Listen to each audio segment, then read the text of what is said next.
Good morning everyone. ये class 5 है। आज डेट 3 सितंबर है, दिन बृहस्पतिवार है। तो आज हम लोग हिंदी सेकेंड यानी हिंदी व्याकरण पढ़ेंगे। बच्चों, आपको याद होगा कि पिछले सप्ताह हम लोग हिंदी व्याकरण में विशेषण पढ़ रहे थे। ये हमारा चैप्टर नंबर 10 यानी कि 10वां पाठ है। पाठ का नाम है विशेषण। तो जैसा कि आपको याद होगा बच्चों, विशेषण में हमने बहुत सारी बातें पढ़ ली थी।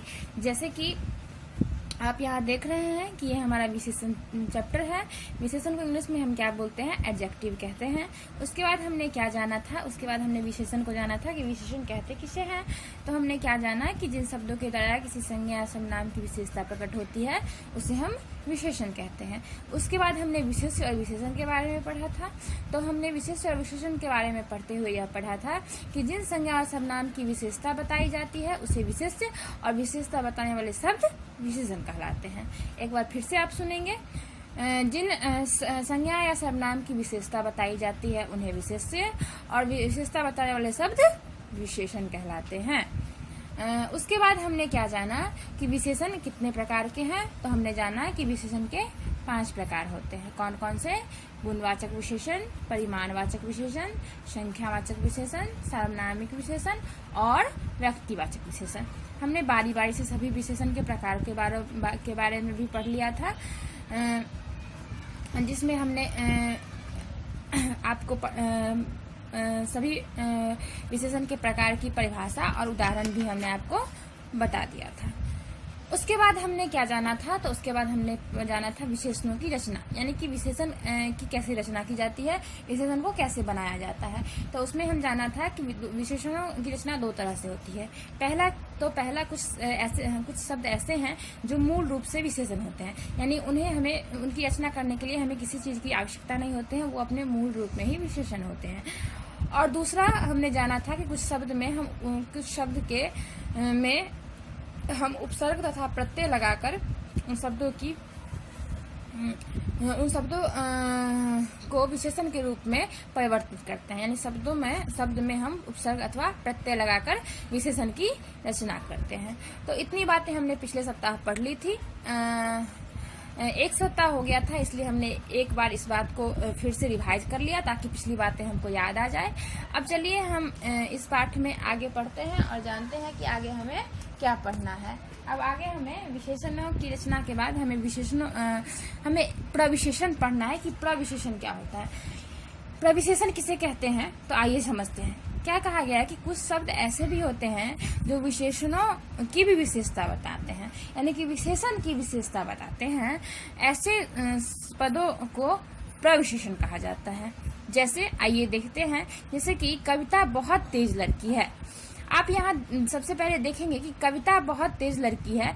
तो कविता के बारे में क्या बताया गया है कि कविता तेज है। तो कविता की विशेषता है तेज, और तेज की विशेषता क्या है? विशेषण की विशेषता की बहुत तेज है। तो बहुत हमारा क्या हो गया? प्रविशेषण हो गया। ऐसे ही मेरे पिताजी अत्यधिक उदार हैं। तो पिताजी जो है वो उदार है, यानी कि पिताजी की विशेषता क्या है? कि उदार है। और विशेषण की तो उदार हमारा विशेषण हो गया। और विशेषण की विशेषता क्या है? कि अत्यधिक उदार है। उदार की विशेषता क्या है? कि अत्यधिक है। तो अत्यधिक हमारा क्या हो गया? प्रविशेषण हो गया। तो प्रविशेषण आप समझ गए होंगे। जो शब्द विशेषण की विशेषता बताएं उन्हें हम क्या कहते हैं? प्रविशेषण कहते हैं।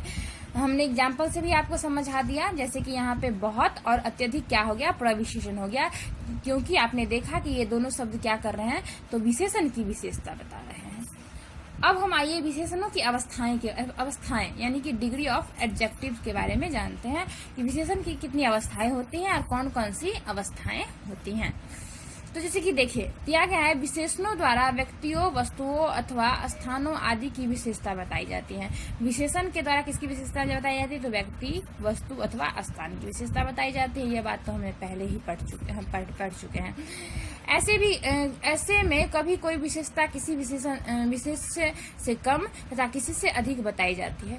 तो विशेषता बताने के क्रम में क्या होता है कि किसी विशेष के बारे में विशेषता कभी अधिक बताई जाती है तो कभी कम बताई जाती है।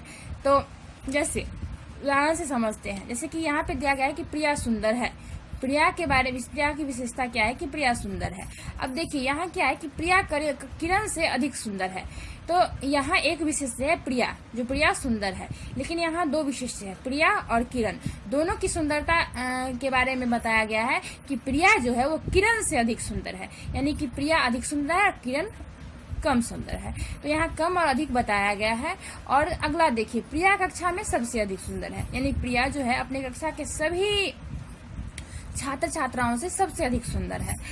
तो आप देख रहे हैं कि विशेषता का कम या अधिक होना उसकी तुलनात्मक अवस्था होती है। यहाँ जैसा कि आपने यहाँ पे देखा कि यहाँ पहले दूसरे वाक्य में प्रिया और किरण के बीच में तुलना किया गया है सुंदरता का, और दूसरे वाक्य में देखा प्रिया की सुंदरता का तुलना उसके पूरे कक्षा से की गई है।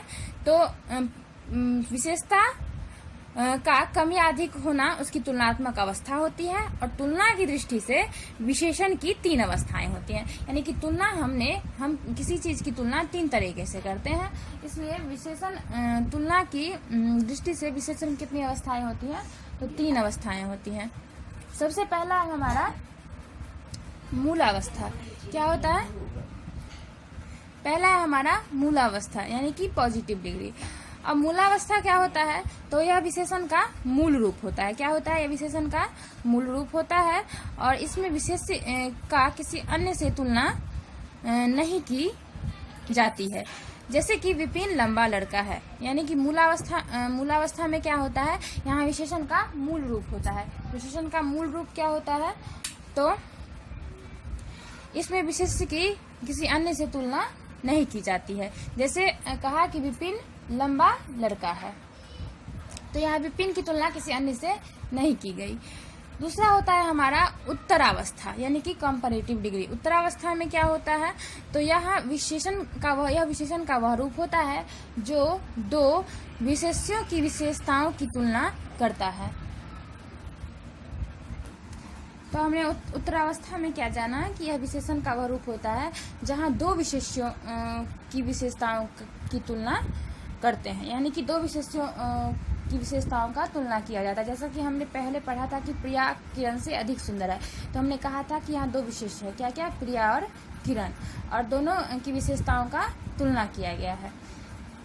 अब तीसरा है हमारा उत्तमावस्था, यानी कि सुपरलेटिव डिग्री। उत्तमावस्था क्या है? तो यह विशेषण का वह रूप होता है जो एक विशेष्य को अन्य सभी की तुलना में कम अथवा बढ़कर बताता है। जैसे अमर कक्षा में सबसे लंबा छात्र है, तो यहाँ आप देख रहे हैं कि अमर की तुलना पूरे कक्षा के छात्रों से की गई है।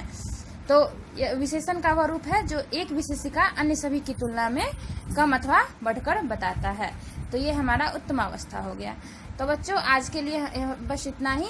आज हमने 3 अवस्थाओं के बारे में जाना। आप लोगों का होमवर्क है कि आपके नीचे यहाँ बुक में 3 अवस्थाएं दिए गए हैं, इसे आप अपने कॉपी में लिखेंगे और याद करने का प्रयास करेंगे। तब तक के लिए धन्यवाद।